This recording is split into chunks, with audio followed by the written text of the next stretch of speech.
نحمده ونصلي على رسوله الكريم أما بعد فأعوذ بالله من الشيطان الرجيم بسم الله الرحمن الرحيم رب اشرح لي صدري ويسر لي أمري واحلل عقدة من لساني يفقهوا قولي واجعل لي وزيرا من أهلي رب زدني علما اللهم فقهنا في الدين اللهم إنا نسألك علما نافعا وعملا متقبلا ورزقا طيبا.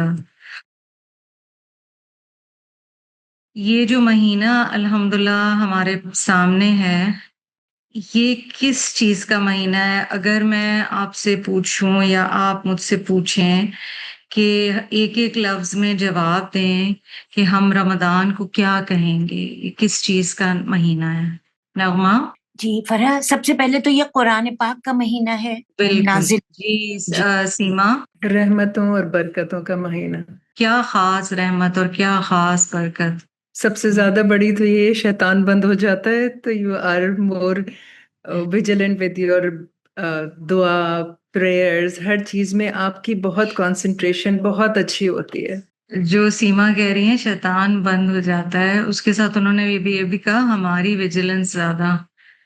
تو اس کا مطلب ہے شیطان کے بند ہونے میں ہمارا اپنا بھی کچھ عمل دخل ہے، ہم بھی زیادہ اویک ہو جاتے ہیں. بالکل ٹھیک. جی آسیہ؟ میری تقویٰ کی تربیہ کا مہینہ ہے، اس میں آپ تقویٰ کی تربیہ. بالکل ماشاء اللہ. جی فائزہ؟ تحمل اور برداشت. تحمل اور برداشت اللہ تعالیٰ باقی مہینوں میں بھی دے، بھوک اور پیاس کے وقت بھی دے، جب نیند پوری نہیں ہوتی تب بھی دے. جی خدیجہ؟ سیلف انٹروسپیکشن، ایویلیویشن اور اللہ سے کنیکشن، اپنی جرنی کو اینالائز کرنے کا مہینہ. خود احتسابی ہے، اندر کو دیکھنا ہے، اللہ سبحانہ و تعالیٰ سے قرب اور دوبارہ کنیکشن. بالکل ٹھیک. جی آخری بات راہیلہ بھابھی سے لیتے ہیں. جی اپنے نفس کے تزکیے کا خاص مہینہ ہے، اپنی تجدید کا، اپنے آپ کو سنوارنے کا، پریپئر کرنے کا آگے کے لیے. ماشاءاللہ. اچھا کتنے لوگوں کو ایسے لگ رہا ہے جب آپ لوگ آج کل پڑھ رہے ہو کہ قرآن کے کچھ حصے پڑھتے ہیں اور الحمدللہ اگر پورا سال بھی پڑھتے ہیں تو آپ کو لگ رہا ہے جیسے کسی پرانے دوست سے ملے ہیں، دوبارہ ریکنیکٹ ہو رہے ہیں نا قرآن کے جیسے کسی حصے سے.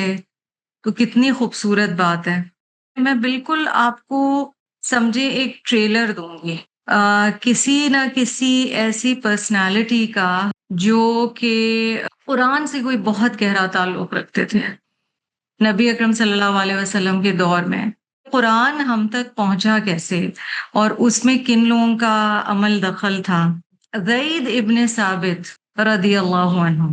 جب آپ چیک کریں نا کہ قرآن کے جو اسکرائبس تھے یا کاتبین وحی تھے، پہلا نام زید ابن ثابت کا آتا ہے. اور زید ابن ثابت بہت ینگ صحابی تھے جب انہوں نے اسلام قبول کیا. انصاری صحابی ہیں.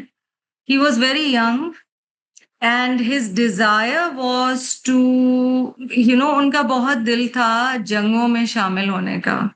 جیسے غزوہ بدر کے لیے انہوں نے خود کو آفر کیا، لیکن وہ اتنے ینگ تھے کہ ان کو اس میں شامل نہیں کیا گیا. اچھا ہم رسول اللہ صلی اللہ علیہ وسلم کی سنت سے کیا دیکھتے ہیں کہ اگر کسی میں ایک کیپیسٹی نہیں ہے تو کسی دوسری کیپیسٹی میں اس انسان سے کام لیا جائے، اس کے ٹیلنٹ کو سمجھا جائے، اور یہ دعویٰ کا کام ہے. اور اس کے لیے ٹرسٹ تھا صحابہ کو رسول اللہ صلی اللہ علیہ وسلم کی ذات پر.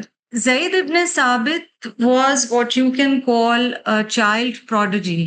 جو نہیں ہوتے کچھ بچے جن کی کسی فیلڈ میں ایک بہت خاص قسم کی ٹیلنٹ ہوتا ہے جو عام لوگوں سے ہٹ کے ہوتا ہے اور زیادہ ہوتا ہے. زید ابن ثابت کا ٹیلنٹ انٹلیکچوئل تھا، لنگوسٹ تھے. میں نے اور آپ نے ان واقعات اور جب بھی ہم صحابہ کے بارے میں یا ان ہستیوں کے بارے میں پڑھیں تو ہم نے ایک چیز کیا دیکھی، مجھ میں ایسی کیا چیز ہے جو میں اللہ کے کام کے لیے استعمال کر سکتی ہوں کہ میں ضائع نہ ہوں. تو زید ابن ثابت کا جو لینگویجز کا تھا نا، سبحان اللہ، وہ بہت خاص ٹیلنٹ تھا. نبی اکرم صلی اللہ علیہ وسلم کی ایڈوائس پر، ان کے کہنے پر بہت مشہور چیز ہے کہ آپ صلی اللہ علیہ وسلم نے کہا کہ آپ ہیبرو سیکھ کے آئیں جو زبان یہودیوں کی تھی. 15 دن بعد زید بن ثابت آتے ہیں اور کہتے ہیں میں نے انٹائر زبان ان ایوری وچ وے سیکھ لی ہے. پھر حضور صلی اللہ علیہ وسلم نے کہا سیریاک زبان، جو سیریا شام جسے ہم کہتے ہیں، اس کی زبان سیکھ کے آئے. 17 دن بعد واپس آئے، کہا میں نے پوری زبان سیکھ لی ہے. تو ان کی یہ آپ دیکھیں کہ بہت ہی خاص کوالٹی ہے. 11 سال کی عمر تک قرآن پاک کی 17 صورتیں وہ یاد کر چکے تھے. بہت مشہور تھا کہ وہ بہت جس پہ بھروسہ یا اعتماد کیا جا سکے. He was wiser than his years and اپنی عمر سے زیادہ ان میں حکمت تھی اور ٹرسٹ وردی بہت تھے. نبی اکرم صلی اللہ علیہ وسلم کے ایک طرح سے سمجھے آفیشیل اسکرائب، یعنی جنہیں حضور صلی اللہ علیہ وسلم نے اپوائنٹ کیا کاتب کے طور پر اور ٹرانسلیٹر کے طور پر، ٹرانسلیٹ بھی کرتے تھے کیونکہ خطوط بھیجنے ہوتے تھے عربی کے خطوط ان زبانوں میں. ان کی عزت بڑے بڑے صحابہ کرتے تھے کہ بعد میں بھی حضرت ابوبکر رضی اللہ عنہ اور حضرت عثمان رضی اللہ عنہ دونوں نے ان کو یہ کام دیا that he had to standardize the Quranic text. تو آج جو قرآنک ٹیکسٹ ہمارے ہاتھ میں ہے اس میں ایک بہت بڑا عمل دخل حضرت زید ابن ثابت کا ہے. مگر آپ دیکھیں کہ بہت زیادہ ان کی کوئی ایسے کوٹس نہیں ملتے کہ وہ اپنے بارے میں کوئی ایسی بات کر رہے ہوں. تو ان کی جو ہیوملٹی تھی یا عاجزی تھی وہ اتنی زیادہ تھی کہ یہ کسی کو اپنے کام کے بارے میں زیادہ بتاتے نہیں تھے. Although he was one of Islam's most knowledgeable scholars, مشہور ہے کہ وہ ایک ایک چیز سیکھنے کے لیے قرآن کی اتنے لمبے سفر کرتے تھے جتنا ایک اونٹ چل سکتا ہے. اور آپ کو پتہ ہے کہ اونٹ کو صحرا کا جہاز کہا جاتا ہے. کیملز بہت بہت دور تک جاتے تھے. ان کی کمپائلیشن جو ہے اس کے بارے میں بہت تعریف ہے. وہ کتنا زیادہ احتیاط کرتے تھے جب وہ قرآن کو کمپائل کر رہے تھے، مصحف کو ایک جگہ جمع کر رہے تھے، کتنے وہ کوشش تھے، اس کی مثالیں دی جاتی ہیں. طبیعتاً بہت زیادہ چیئرفل تھے، خوش مزاج تھے، پلیزنٹ پرسنالٹی تھی. لیکن کہا جاتا ہے کہ ان کا بڑا روپ تھا، حالانکہ بہت ینگ تھے. بڑی کمانڈنگ ایک پریزنس تھی کہ لوگوں میں موجود ہوتے تھے، لوگ دیکھتے تھے کہ یہ ایک شخصیت ہے. ایک ذات میں ہوتا ہے نا، ایک اورا ہوتا ہے. بہت زیادہ شوق تھا کہ جنگ میں بھی حصہ لیں. اور ہمیں ہمیشہ صحابہ کی جب ہم کہانیاں پڑھتے ہیں نا تو ہمیں ایک چیز یہ سمجھ آتی ہے کہ وہ لوگ ملٹیپل جگہوں پہ خود کو اپلائی کر رہے ہوتے تھے. مطلب اگر پڑھائی کی طرف اپلائی کر رہے ہیں تو یہ نہیں ہے کہ وہ ساتھ پڑھ رہے ہیں تو پڑھا نہیں رہے، یا پڑھا رہے ہیں تو پڑھ نہیں رہے. اور اسی طرح ساتھ ساتھ جہاد کی کوشش ہے، فیملی لائف ہے. بدر میں بھی اور احد میں بھی اپنی کم عمری کی وجہ سے he was returned that you cannot fight this battle. ان کی باری ایونچولی بیٹل آف ٹرینچ جو غزوہ خندق ہے اس میں آئی. اس میں الحمدللہ انہوں نے حصہ لیا اور اس کے بعد کی بھی کئی کیمپینز میں حصہ لیا. زید ابن ثابت کی جو حدیث ہے جس میں حضور صلی اللہ علیہ وسلم کی ٹانگ مبارک کے بارے میں کہتے ہیں وہ کہ زانوں کے بارے میں کہ وہ بھاری ہو گئی تھی، رسول اللہ صلی اللہ علیہ وسلم وہ والی آیت زید بن ثابت کو لکھوا رہے تھے جو کہ سورۃ النساء کی آیہ نمبر 95 ہے. نبی صلی اللہ علیہ وسلم ڈکٹیٹ کر رہے تھے اور یہ وحی کے وقت کا واقعہ ہے کہ ساتھ بیٹھے ہوئے تھے اور نبی صلی اللہ علیہ وسلم کی ران مبارک his thigh was resting on زید بن ثابت thigh. اس سے ہمیں پتہ چلتا ہے کہ صحابہ بہت قریب بیٹھتے تھے. ڈیورنگ ریولیشن وحی جب آنا شروع ہوئی تو زید described it as the heaviest thing he had ever felt. اور انہوں نے کہا اس کے بعد اللہ نے اپنے رسول صلی اللہ علیہ وسلم پر وحی اتاری. آپ کی ران مبارک میری ران پر تھی.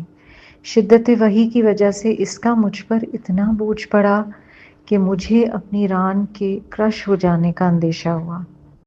تو یہ جو لمحہ ہے یہ ہمیں بتاتا ہے کہ قرآن پاک کی جو وحی نازل ہوتی تھی وہ آپ صلی اللہ علیہ وسلم کے لیے بھی جسمانی طور پر کس طرح سے ہوتی تھی. زید ابن ثابت ینگ ایج میں ان کی ڈیتھ ہوئی ہے، ناٹ ویری اولڈ، مدینہ ہی میں 45 ایئرز آفٹر ہجرہ. تو نبی صلی اللہ علیہ وسلم کی دنیا سے جانے کے کئی سال بعد. لگ بھگ روایات کے مطابق ان کی ایج اراؤنڈ mid 50s میں تھی. حضرت امیر معاویہ رضی اللہ عنہ کے خلافت کے دوران ان کا انتقال ہوا. عبداللہ ابن عباس رضی اللہ عنہما۔ ایک بات مروی ہے جو کہ زید ابن ثابت کے دنیا سے جانے کے وقت جب ان کی تدفین ہوئی تو انہوں نے کیا کہا تھا؟ عبداللہ ابن عباس رضی اللہ عنہما said, whoever wishes to know how knowledge leaves us should know that it is like this that knowledge leaves. یعنی جو کوئی بھی یہ جاننا چاہتا ہے کہ علم کس طرح سے ہم سے رخصت ہوتا ہے وہ جان لے کہ اس طرح علم رخصت ہوتا ہے. یعنی جب عالم دنیا سے جانے لگ جاتے ہیں اور وہ بھی زید ابن ثابت جیسے عالم. ابو ہریرہ رضی اللہ عنہ نے بھی ان کے لیے کہا تھا, today the scholar of this nation has died. آج اس امت کا عالم دنیا سے جا چکا ہے. ان کی لیجسی کاتب وحی ہونے کے علاوہ یہ بھی ہے کہ اپنی دنیا سے جانے کے ٹائم تک جج کی حیثیت سے, یعنی حکم کی حیثیت سے, قاضی کی حیثیت سے, لیگل ایکسپرٹ یعنی مفتی کی حیثیت سے کام کر چکے تھے. اور ان کی خاص جو ایک ایکسپرٹیز تھی, جیسے ڈاکٹرز کی بھی ہوتی نا ایکسپرٹیز ہے, ان کی خاص ایکسپرٹیز تھی علم الفرائض. اور علم الفرائض بیسکلی ہے وراثت کا علم, جس میں جب کوئی دنیا سے چلا جاتا ہے تو اس کا مال کس طرح سے ڈسٹریبیوٹ کیا جاتا ہے. تو یہ تھا تھوڑا سا کچھ حضرت زید ابن ثابت کے بارے میں. ہم انشاءاللہ رمضان میں کوشش کریں گے کہ ہم ذکر کرتے رہیں ان صحابہ کا یا ان ہستیوں کا جن کا قرآن پاک سے بہت گہرا تعلق ہے اور جنہوں نے ہم تک یہ پہنچایا ہے. ان ہستیوں کا پڑھ کے کیا فیلنگ آتی ہے بندی؟ کس طریقے سے انسان اپنے آپ کو اللہ کی راہ میں استعمال کرتا ہے, اس کی کتنی محبت اور طلب ہونی چاہیے. بالکل صحیح کہہ رہی ہیں. یعنی کس طریقے اور کس جگہ پر ہی یوزڈ ہمسیلف. یہ والی چیز کی 15 days میں ایک language with writing reading every thing سیکھنا, اور پھر 17 days میں ایک اور لینگویج سیکھنا. He was a child prodigy. تو کس طرح کے یونیک لوگ اللہ تعالیٰ نے لٹرلی چنے تھے to be part of the صحابہ. ابھی آپ نے بتایا کہ ان کو اتنا سیکھتے ہوئے کہ میرا گھٹنا ان کے ساتھ لگ رہا ہے, تو یہ دیکھیں ان لوگوں نے کتنے سوال بھی کرتے تھے ہر بات کے لیے, مگر ایک رسپیکٹ کتنی تھی نا کہ وہ اپنے ٹیچر کے ساتھ. ہاں آپ صلی بالکل, اللہ علیہ حضور صلی اللہ علیہ وسلم. بالکل مجھے لگتا ہے کہ ہم بہت زیادہ فرینک ہو جاتے ہیں, مگر اتنا اپنے اندر جذب نہیں کرتے بات کو, مگر فرینک بہت ہو جاتے ہیں. مطلب انہیں لگ رہا تھا ٹانگ ٹوٹ جائے گی, مگر وہ کہہ کچھ نہیں رہے ہیں, وہ خاموش ہیں, ہے نا, کیونکہ وہ یہ بھی سمجھتے ہیں کہ اس وقت وحی نازل ہو رہی ہے اور حضور صلی اللہ علیہ وسلم ہے. پر آپ نے جو ادب والی بات کہی ہے یہ حقیقت ہے. ایکچولی جو ادب ہے نا وہ اس انسان کے لیے سچ نہیں ہوتا. یہ سمجھنا کہ کیا علم ہے جسے ہم سیکھ رہے ہیں, اور یہ شخص اللہ تعالیٰ نے ذریعہ بنایا ہے میرے لیے. Actually, that is what is important. It's not that person is important یا ہم ان کو کوئی چڑھاوا دے رہے ہیں. خدا نہ خواستہ, اللہ کے سب بندے ہیں, سب اپنی اپنی کوششیں کریں. مگر پھر علم کی رسپیکٹ جو حضرت علی رضی اللہ عنہ کی ایک کوٹیشن کا مفہوم ہے کہ جس نے مجھے ایک بات بھی سکھائی ہے میں اسے حق دیتا ہوں وہ جا کے مجھے بازار میں غلام کے طور پہ بیچ دے. پھر ہم یہ دیکھتے ہیں کہ یہ اتنا سفر کر کے قرآن کی ایک چیز سیکھنے جاتے تھے. شکر الحمدللہ آج تو ہمارے گھروں میں ہے, and it is the recognition. اور جتنا علم بڑھتا ہے انسان کا انٹرنلائز ہوتا ہے, اتنا سبحان اللہ اپنے علماء اور اساتذہ اور ان کے لیے اگر آپ ڈس ایگری بھی کرتے ہیں نا, مثلا بہت سارے اسکالرس کو الحمدللہ اب ہم سنتے ہیں, ہمارا ایکسیس اتنا زیادہ ہے, تو ہو سکتا ہے آپ کو ایک کی بات دوسرے کی بات سے زیادہ اچھی لگے. کامنٹ نہیں کریں. جو لوگ دین کا کام کر رہے ہیں ان کے اوپر کامنٹ کرتے ہوئے بہت احتیاط, کیونکہ کئی احادیث اس ڈائریکشن میں آتی ہیں کہ اللہ سبحانہ و تعالیٰ کی جو ناراضگی ہے اگر اس شخص کو تکلیف پہنچائی جائے جو اللہ کے دین کا کام کر رہا ہے. So we have to be very careful. کئی دفعہ آسیہ صحیح کہہ رہی ہیں, ہم بہت فرینک وے میں کسی کو کرٹیسائز بھی, کسی عالم کو, ہو سکتا ہے وہ اسکول آف تھاٹ یا مذہب یا فقہ سے بلونگ نہ کرتے ہوں جس سے آپ کرتے ہیں, مگر آپ احتیاط ضرور کریں ان کے بارے میں, کیونکہ جو لوگ دین کا کام کسی بھی فارم میں کر رہے ہیں اللہ سبحانہ و تعالیٰ بس ان کی بھی حفاظت کرے اور ان سے فائدہ اٹھانے والوں کی بھی حفاظت. سبحانک اللہم و بحمدک نشہد ان لا الہ الا انت نستغفرک و نتوب الیک. السلام علیکم و رحمۃ اللہ وبرکاتہ.